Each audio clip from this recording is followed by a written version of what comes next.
Izibongo zokhozi FM olumaphikophiko.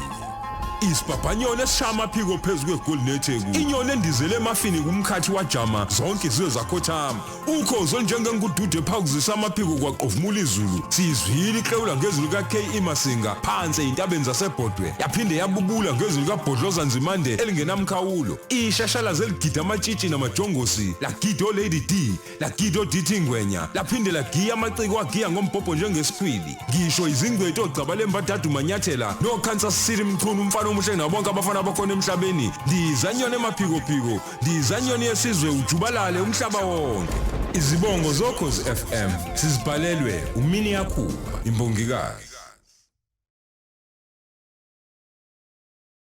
Hola wethu siyabingelela ke ekhaya la ukhona ubukele kamnandi Ukhozi FM TV utshatha lo kanye noSel Beyonce ukuphela 3 to 6 Monday to Friday woza nabangani bakho iyodwa kuphela into esicelayo kuwena ukuthi uze nabangani bakho njalo ngomsombuluko kuya kuLesihlanu phakathi kwawo u3 to 6 coming to a fast paced world la khona sikubeka at the edge of your seat sikunike edutainment infotainment kumnandi ngendlela esimangaliso we driving you home Monday to Friday sikuthandani. Sawubona igama lami nguSiya Mhlongo siyakwamukela kuKhozi FM TV sibonga kakhulu ukuthi ubukele inhlelo zethu ozithola mawucindezela uKhozi FM TV uma ukade waqala wathi ukhozifm.co.za njalo makulo esithathu ngo20:11 ohlelweni Jabulu Jule uLady D usuke hambisana noDr VVO Mkhize ngengosi ebizwa ngokuthi ingono yoMsamo.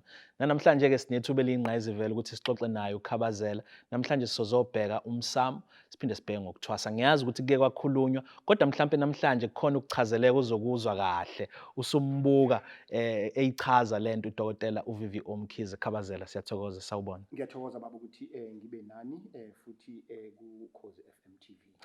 Engangiluzwa ngendaba selukhona manje yebo.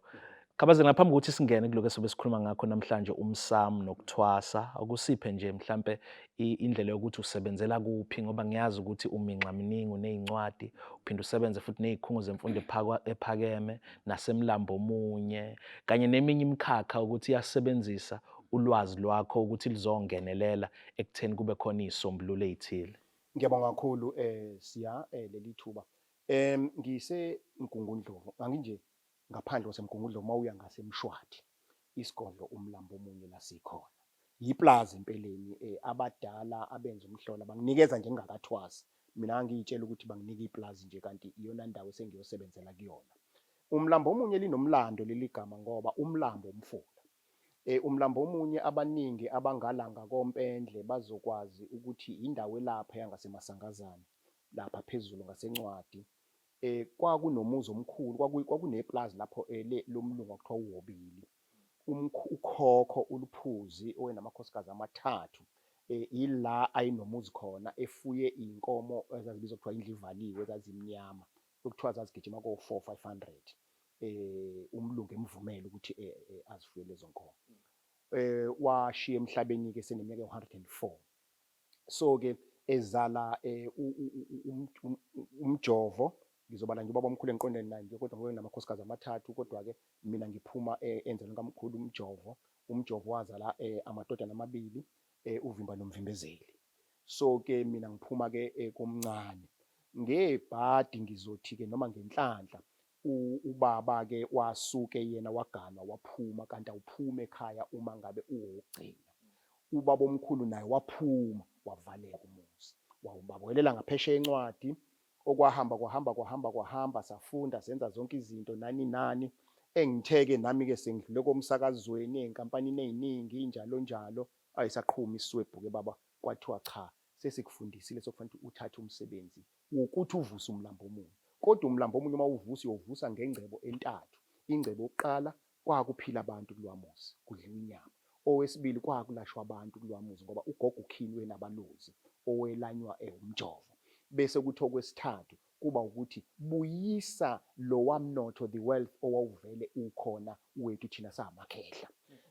Kwenzeka ke lokho so ngisebenza kakhulu baba ukwelapha ngibhala izincwadi kukhona ezophuma nje manje ethi umsamo ukuphuqwa komlotha okweka 12. Bese kuba ngisebenza nenkampani kakhulu njengoba wazi oUnisa bano African Business Leadership Programs ngidila kakhulu nenkampani ekuzona ezifuna ukucaciselwa nokwaziswa ukuthi ngakube le spirituality eshaya abantu lento egulisa abantu emsebenzini kwenze kanjani singabambisana kanjani particularly kule lizwe laseNingizimu Afrika la sithi khona intando yeningi nenkolo zibekezelelana.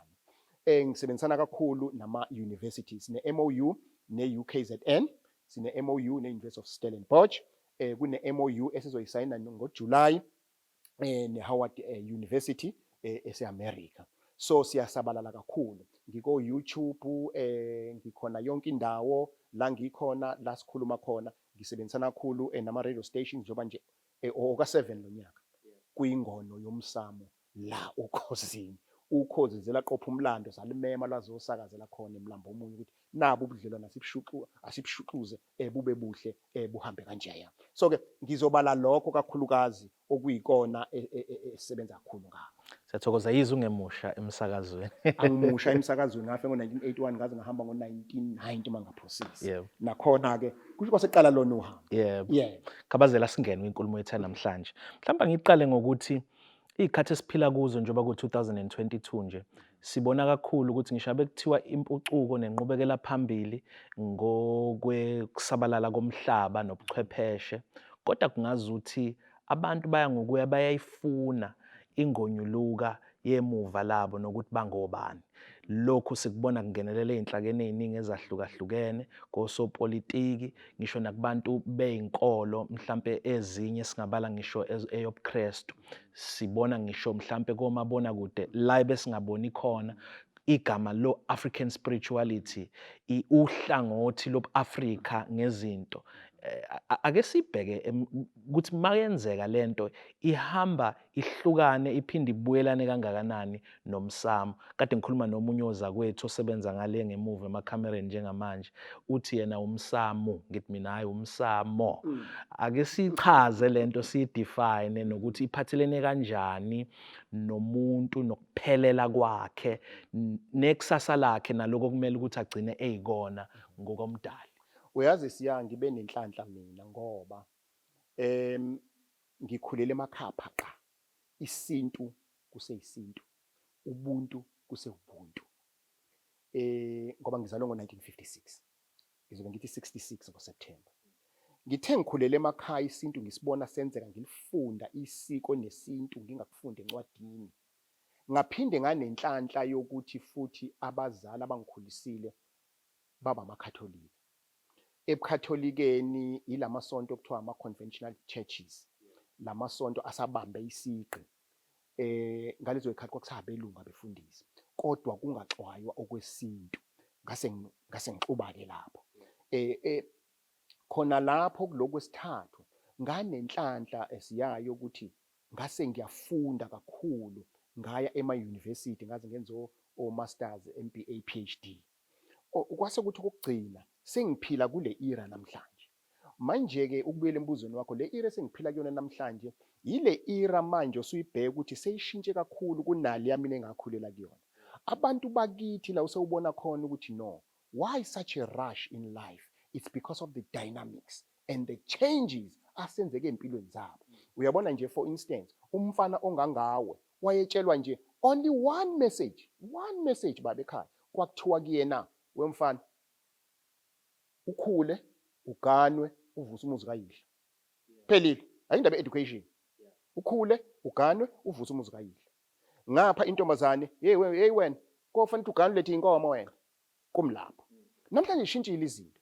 Namhlanje uSiya sokufanele uSiya akhule, afunde, mefunda, aganwe, akhumuzi, athenge imoto, aphile impilo. Yakuzwa lokho. Intombazane ngapha akusekho lokho uzotshela ingane yentombazane hey wena lethi inkomo nayo sokufanele iphile njengosiya ikwazi ukuzimela. Uyabona liyona manje ngenkathi kwenzeka lezi kwasekuqhamuka nenkolo eziningi. Ngenkathi kwenzeka lokhu ukhumbule baba ukuthi nemisebenzi qala bekwazi nje kwaloliwe uyothola umsebenzi. Kwazi ukuthi lapha uyothola umsebenzi bekungekho kwentula. So ke njengoba manje ke sikhula sidlondlobala kwase kushintsha lezo zinto ke manje kwakhona nokuntula nani. Manje abantu saqala isintu ukulahleka base beyahamba emhlabeni labantu esibabiza ngezalukazi namaxhegu ngoba kunomehluko phakathi kwesalukazi nekhehla nexhegu nogogo. So ke zahamba izalukazi namaxhego abaphethe ulwazi lonke bathe mabehamba yaqala manje nasezikoleni yangafakwa imfundo yokufunda ngesintu sethu sizobani nangokuthi thina sobani yasegijima imfundo ke sageleza njengamanzi. So ke manje sesificakala ke namhlanje ngoba nami sengiphila la sesificakala nje obushilo ukuthi abantu manje ke sebeyibona lethi nansi sishaya lento. So sesibuyela kanjani kuyona ukuthi no kahle manje ngiyalidinga isiko lami ngiyakudinga ukuhlaba kodwa khona into engiphikisayo ngihlaba kanjani isonto lami lithi ngihlaba kanjani enkonzweni kuthiwe uyibona lento le ngamanye amazwi futhi okwesibili uyaphuma uthi ake ngiyozwa ukukhabazela ukukhabazela afika kuphambanisela izinto ngike ngasho kwenye ama articles zami ngiwabhala kwelinye lamaphephandaba ukuthi sesiphila ngesintu esibili siya kukhona isintu phaqa sesintu bese bakhona isinto esakhiwe yithina ngicela ukusho nje lokho la ku TV esakhiwe yithina belaphi bendabuka izangoma khona isintu nje sezangoma manje isengoma ke sitshele nje into ovela ubheke eceleni kodwa Nkosi yami lo muntu wenzani uthola ukuthi umlanjwana uyagula uguliswa ukuthi kufanele ngabe wenzelwa imbeleko and bese sithi isangoma hamba yoba isibongo sika baba wakho hamba yokwenzelwa imbeleko baba wakho engabe wenzelwa imbeleko yala ekhaya ingobe ngazi noma ufuna imdanti nje ezokwenza ukuthi izinto ozozenza ufuna imdanti okuzomngenisela imali omunye akazi ungizwe kahle ngithene eqaleni baba kunomehluko phakathi komuntu okhulele kwisona isintu phaqa nomuntu ozalelwe elokishini osizwa ngendaba namhlanje sinabelaphi abangasazi kwakusazi isintu ongazi mangasombuza ukuthi awungichazele ngomgcaco wesintu akazi yizwe lonto namhlanje kade usho laphana eradweni uthi wawazi wena umuntu ethunywa idlozi ukuthi akayothwasa kabani aphinde ayongena esizibeni namhlanje kunezangoma eziphikisa lokho ayikho leyo nto ngobani ngoba sokusetshenzwa imali ngikhula mina siya kuyo yonke le ndawo yasempendle ini sasisinye kuphela isangoma sasisemasangazana bese bayesodwe sasingaphesha komkhomazi qhaba namhlanje baba emlazi uzongena nje emlazi zi more than 10,000 uyayibona le nto le so ke manje bese uzibuza ukuthi ngempela ingoba kuthwaswe ngeqiniso noma ingoba sokukulangaza noma yini kuningi ke siya okulahlekile kulahlwa ukuthi abantu bazama manje ukubuyisa izinto zabo kodwa ukuthi bathola abantu abawongqwa ababukwazi babuyisela kuyinkinga lokho ngena kweyokuthwasa ngiyazi yona mhlawumbe ezohamba ihlaba umxhele yebo asichaza umsamo ake sichaze umsamo ke manje umsamo baba uqala kuwena umsamo unento ezu2 ngizochaza ngalo ukubiza ngesingisi physical manifestation indlu yesizulu iround nje ubona le tafula right la kulendlu baba kuneziko kunensipho kunesithumba nje ngapha kunesilili sabesilisa kunesilili sabesifazana bese kuthi lapha ya emuva kunendawo physical manifestation eziyenziwa ngonqenqema okuthiwa umsamo now yini kuthiwa umsamo lenda ingoba ila kuxhunywanwa khona namathongo ala ekhaya ila kuhlala khona imbiza ila kuhlala khona imikhonto ila kuhlala khona yonke into ishiswa impepho konke physical manifestation angithi uyangizwa indawo yebo mina yabona lo gama nalo lifithi khona ukuthi ialtar ngoba ialtar is the place la uyoguqa khona ngithi ialtar leya all right so ke manje ke bese sibuya ke sesiza kulo wesibili kumsamo umsamo wesibili baba uqala nga umsamo wena uyabona inkaba lo nayo inkaba ibine umbilical cord ebiconnecte kubani kuma uma okhuleliswe ubani ubaba all right so the immediate umsamo wakho baba wakho noma wakho the next level yomsamo wakho bani iboka mama wakho neko malume ka mama wakho iboka baba wakho neko malume ka baba wakho bese kuqhubeka ngamanye amazwi ukubopha umsamo yithongo abantu bakini abangasekho mayethi umuntu kuwena ayi mfoka Mhlongo ake uyobheka emsamo uchaza ake uyobheka ethongweni ulibo lwakini nako ke awuyobheka ulibo lwakini ukuthi olibweni lakini khona into okwenzekile angikwenzela isibonelo ake senjoba uhleli la wena uma wakho ukukhulise kanzima esebenza emajalidini wasala nogogo ukhulise ugogo nje naphaqa yonke into manje musu usebenza wena waganwa waqeda unezingane esiqala umshado wakho ungabi muhle uphume ungene uphume thina zangoma sikutshela lokhu nalokhu kanti uyazi ushaya ubani ushawa lo wamuntu owumsamo wakho ubani gogo lokhu uthi ugogo ngakukhulisa usabonge ngakho okunye futhi okuyi example enhle uthola ukuthi ubaba wakho noma kubazala amantombazana base becela bayinkonzweni asiyeke ke manje ethongo base beyinkonzweni bafike bacela kumfundi kathi ngathola umfana qhamuka umfana usiyahlupheka wena abasaya abazali kumfundisi ukuthi sibongele kumbhenqanga samthola umfana usiyabona umsamo yini manje so umsamo yithongo lakho nawe yingani ngithi nawe ngoba kunokona siya esikwenza thina kodwa okungcolisa ithongo ake ngenze isibonelo njengokukhipha isisu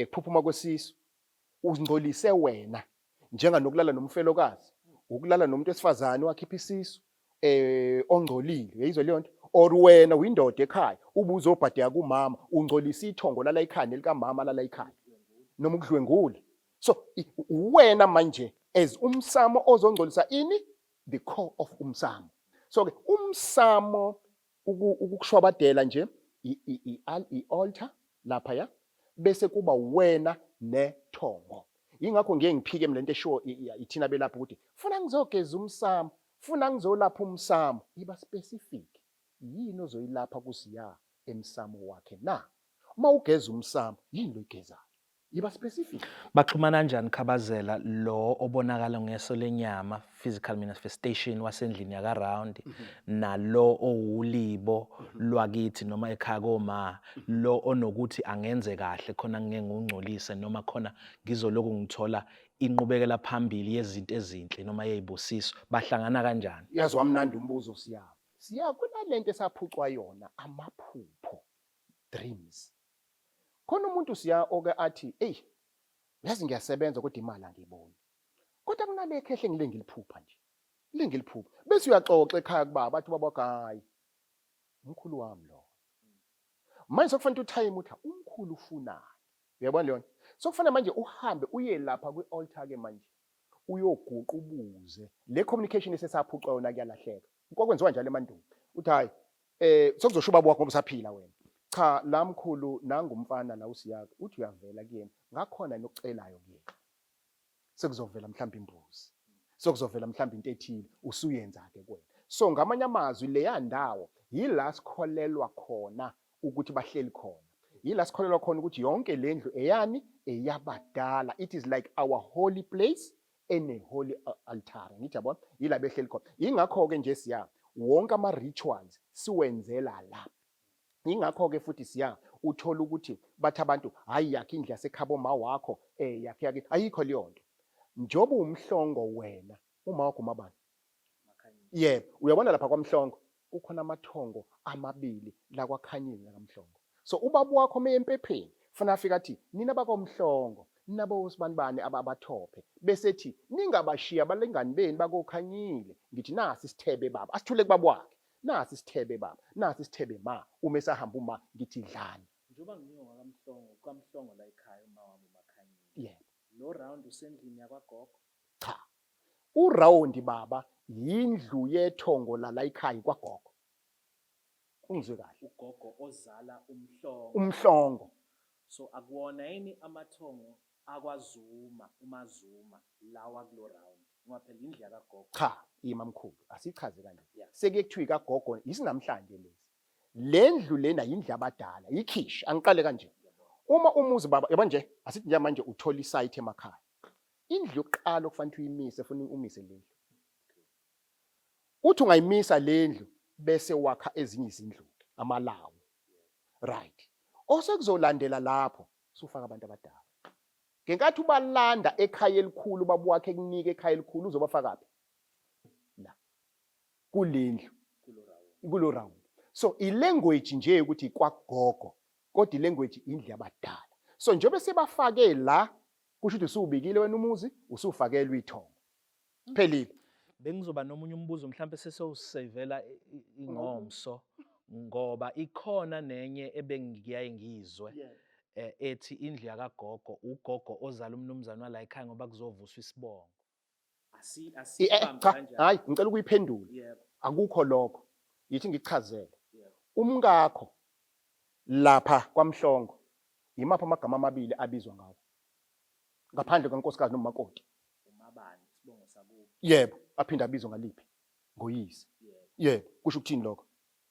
Kuchaza ukuthi la ekhaya lo nkosikazi uzoba ubani? Uzoba ugogo.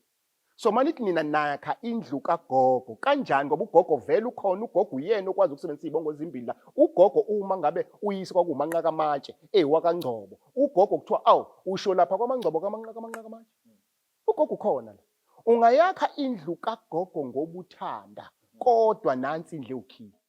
Izwakela ngifuna size singene kuyona kakhulu. Umsamo uyavuselelwa. Ngiyabuza. Uyavuselelwa mhlawumbe makuwukuthi awusekho sezingeni. Umsamo uyakwazi ukungena ebungozini mhlawumbe ngenxa yemoya emibi noma ngale kokuthi mina ngungcolisile. Kwenziwa njani? Baba, angiyibeke kanje lento. Ayinto ukuthi uvuselela umsamo. Ayinto ukuthi ukwakha umsamo. Awulona ibhilidi. Ungizwe kade ngithe yini umsamo? Umsamo yithongo. Umsamo wena. Finish. Yini oyivuselelayo? Mina engakusho ukuthi njengoba senza business management, financial management, car management, nomsamo njalo. You manage umsamo. Meaning ukuthi ithongo uyaligada. Are you performing good rituals? Uyabonga? Uzigadile kwawena? Abantu abaningi baba, ngizokutshela iqiniso. KPA bashawa amathonga kubo. Wemfoka Mhlongo ngenzela isibonelo. Uyabona uma ngizokwenza kabi bese uhamba uxoxa ukuthi wangenza uVVO. Bafowethu, uVVO ngangimthemba. Uyasokonakele kumina. Sokonakele mina ethongweni emsamo. Ngamazi nje ngokukhuluma. No, angithi wena unethongo. Inyembezi lezo ezehlayo baba. Yingakho ngihlale ngisho ngithi mina ezinye zezinto ezenzeka namhlanje in our country baba, amathongo abantu ehlinyembezi. Ukuthi saphuma senza ukuthi nokuthi ngoba sithi silungisa ukuthi nokuthi namhlanje kunje. Ngizolibeka iqiniso nje baba, ngu-MEC noma ngungqongqoshe, naku ngiphethe ibudget, kodwa fanele ngiyokwakha umgwaqo wabantu, ngakho izindlu zabantu, ngiyithathe leyo mali ngokugibela lezi imoto obukhuluma ngazo, ama-special German cars. Angithi, kodwa umuntu abekhala, uze umuntu ethi umuntu awu, le mvula isibhidlizele kanjena kodwa ayiqali sasishilo kodwa kuhulumeni. How do you think those people will live good life? How do you think imsamo yalabo bantu izoba yini? Baba, umsamo yithongo, abantu abaphilayo, noma ubani baba ungamhlukumezi ngoba unonkulunkulu wakhe, amnika abazali bakhe, kwathiwa kuyena ohlonipha uhlelo nonyoka izinsuku zande, labo bazali bayini? Bawumsamo.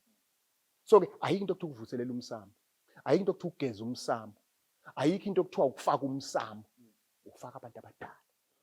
Umsamo usebenzelana kangakanani nomuzi makuthiwa uyaqinisa umuzi, makuthiwa uyakhonkela umuzi, makuthiwa kukhona leyo nto nje ukuthi umuzi umuqine. Umsamo ungenaphi lapho?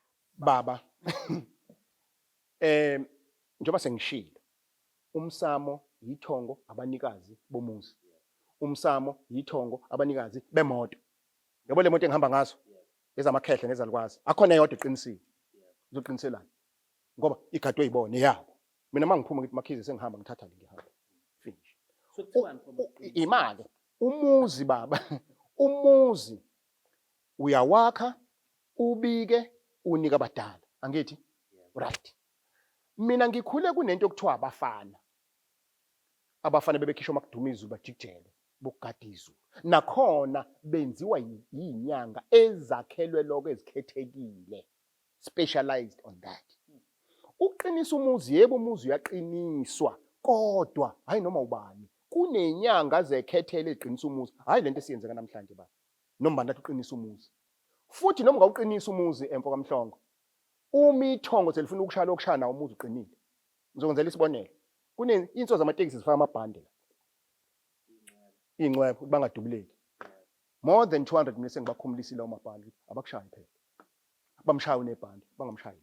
Uyabona mawunethongo eliphilayo mfoka Mhlongo. Kufanele ukuthi sithi sihleli kanje erank ukuthi ayibafodi ngiyabuya feduma inhlamvu. Likususa ithongo. So inkinga yethu baba si-confuse umsamo nemithi.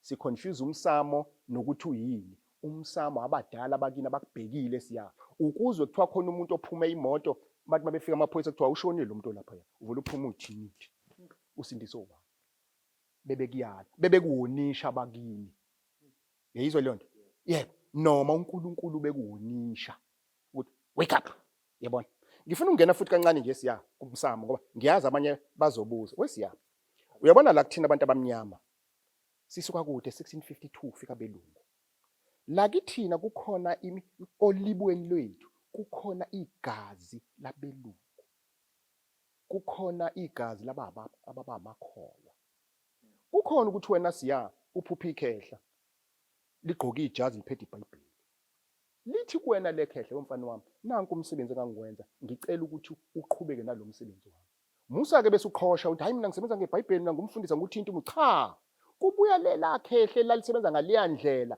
lifuna usebenze ngayo lethina bese sithi isithunywa kusona isithunywa bese uphupha belungu sithi thina isichitho baqhamuka apha abantu abampofu njengomkhize it is that blood nginondodakazi mina ongathi meqhamuka lana umhlophe qwa ngibona intokazi qwa ungathi ikhalala kubuya leliya gazi likagogo wami uMasikhiyane ngakho ke sigade la imsamo siya masikhuluma ngomsamo ithongo sigade ukuthi sikhuluma ngabantu ababe obani benjani yingakho ke nje ngeke ngithi mina emsamo wakho lapha ethongweni olibweni bheka ukuthi ubani ababekhona beyisima kanjani musu umphikisi usiya methi mina nginele ngikhuleke mina ezami izinto zilunga Sikhuluma noDr VVO Mkhize wasemlambo omunye unezincwadi uphinde futhi asebenze nezinhlaka eziningi maqondana nezinto zobuAfrika nezikamoya nokuthi nje wona umsamo uchazeke uphinde futhi nowakho ulunge noma izinto kumele uzenze zenzeke ngendlela masibuya sikhuluma ngokuThwasa siyabuya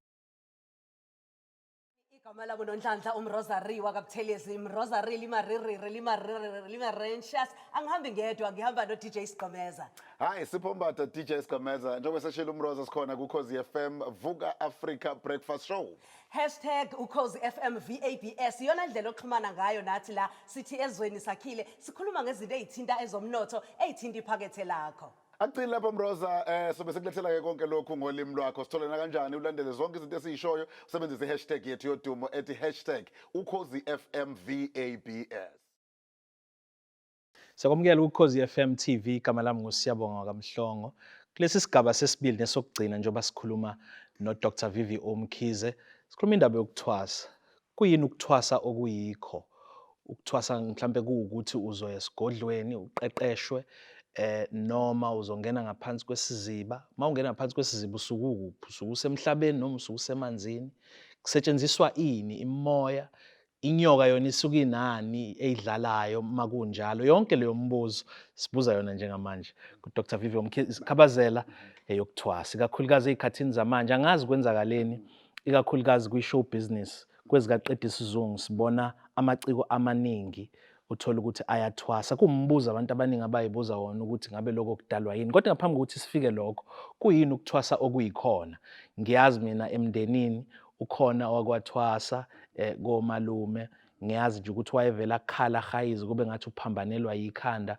uyogijima ibanga elamakhilomitha ngamakhilomitha aziyongena emzini ongawazi kanti kwagobela wakhe la azofika athwase khona ngabe mhlambe kuyahluka ikuphi okuyikona kona mkhulu umuntu omnyama waseAfrika wayephiwe amandla omoya wayephiwe ingcebo wealth eyayikade nayo isale kwababa mkhulu balabo abazala lo muntu ngizama ukuchaza ukuthi uma kuthiwa uyathwasa ithongo lisuke lisizama ukubuyisa lokho elaliphila ngakho elalinakho ngakho ukuthwasa namhlanje sekubukwa njenganento esabisayo kimina sengike ngachaza ukuthi igama elituthwasa li-irrelevant ngoba sekucatshwa ukuthi usuke uyisangoma ukuthwasa okuyikho baba nakho ukuthwasa ila umuntu wayevela zace emandulo abemncane agule kube nezibonakalisa zibonayo uyokose kusene ngeke balekile kobe sekuthunyelwa kuthiwa hayi ingane engenela ithi eyalapha ekhaya ozani nizoyibona ngoba sekufika isigijimi sokubikwe nasenkosini nasenduneni omunye anyamalale ayongena esizibeni uyobe sekhishwa ngenkomo uyophuma egaxe leyo nhlwathi yamanzi ayothi mayiphuma nayo kokunye ihlinzwe kuphuma amathambo kuyona kwenye inkathi kuphume ishoba ngoba kuswe ngeyona inyoka sokuwumuntu la ngaphansi emanzi la emhlabeni ngapha kunomhlaba la kunomizi eyakhile la ingakho lo muntu athi ngingenile ngafike ngaphila. Okwesibili kukhona abakwenza ngamaphupho lokho umuntu angene ngaphansi emanzini athi akutshele konke ukusona ukuthi kade kunje kunemizi kwenziwa ukuthi nokuthi basuke bekuthwasisa. Ngakho ukuthwasa kweqiniso baba kwangempela ilokho kwenze ngendlela ezintathu. Okokuqala yilokho ophuma ugijima emzini nomuntu nakhona ufike unika impando eyiyona. Okwesibili okweqiniso ukuthwasa yilokho ukuthi ithongo lizenzele lona uzuqede bese likuthuma kumuntu ukuthi akuphothule kumbe lisho kuwena lithi hamba uya kasibani bane siyosiphothula sesenze konke thina. Okwesithathu yilokho ukuthi uphume uhambe uyongena esizibeni. Umbuzo ukuthi kungani ithongo lingasakwenzi lokho sesizibeni baba mangase kuthiwa usiya nje manje ungena esizibeni kungagijima ama-helicopter ufuno na izinja bese uyafa. Manje idlozi la time ukuthi asikiyeke lokho selikwenza nje qwa. Seliyazi futhi idlozi ukuthi sebaba abaningi onamanga abangasho lokho ayusefile hayikwasho kwacima kanti kwakulindwa ngoba impilo ngaleso sikhathi yayikwamukela lokho. Ikona ke kuthwasa lokho ukuthi uSiya abuze kuDr VVO Mkhize ukuthi ngingayothwasaphi ngoba engazi ukuthi kumele ngiyothwasa kona ungakumakela kanjani? Baba angibeke kanjena sokukhona umkhuba manje wokuthi athi umuntu wena kufanele uthwasa. Fanele ugobela mekuhlolela athi lalela. Fanele abe very analytical. Athi mfana wami kunekhehla noma isalikwazi sasikanje kanje khabonyoko noma kini isona lesi noma ilona elikhehle likuhluphayo. Leli khehla lalisebenza kanje ilona leli elifuna uthatha umsebenzi walo kodwa okuvelayo njengamanje ukuthi fanele mina ngisenze u1 2 3 bese silideda likhulumela. Hayi ukuthi ngithi mina thwasa noma ngithi mina woza kumina uzothwasa ayikazibe khona leyo. Bese ngibuyela kule ama celebrity yokuthwasa kwawo. Baba ungizule eqaleni ngithi mina uma kwakukhona ikhehla kini elalumvangeli lizobuya ngaleyo ndlela. Baba yini ngingabe uBlack Coffee yini mina ngabe uDJ Sbu indaba Funa sizibuze lokho ngamanye amazwi uyabona ngalesikhathi baba sonke kwakukhona izalukazi zamagagu amakhehla amagagu bese libuya leli khehla lesalukazi sasinontanda kubukwa sesibuya ngobani sesibuya ngoBaby Cele ngiyalinganisa sesingena kuBaby uBaby Cele usengenaphi ku TV usiyodlola ku TV ilesi salukazi. Ngakho ke ama celebrities singawa undermine baba ukuthi wona waboni ukuthi azabe yicelebrity njena ungenwe umuntu othile. Ngamanye amazwi ubuciko art busondelene kakhulu neziphiwo ezingakwenza ukuthi uthwasa. Hayi ukuthi yes angisho njalo kodwa futhi nakhona ukuthwasa kakhona ongenza ngendlela. Ngizoxolisa ukuthi ngeke ngimmenshine lo mntwana. Kodwa kunomntwana bazomkhumbula abayibona interview yakhe odume kakhulu emculweni and she's very successful. Uthi ku TV usethwase kwaze kwakathathu. Uyazi wathi ehleni nje ku TV ngiyibukela. Lathizwi wemntanami. Yabo lo mntwana konke lokuthwasa kuko. Inkinga ukuthi kufanele ukuthi azibize ngegama lakhe bese ezibiza ngami. Mina ngubani?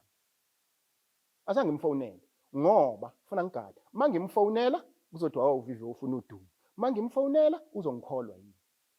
Akukho lokuthwasa. So ubobheka ama-artist aphesheya. Uthola ukuthi uQuincy Jones akuyena uQuincy Jones is a stage name usibani bani ngiyalinganisa. Why? So kithina ke.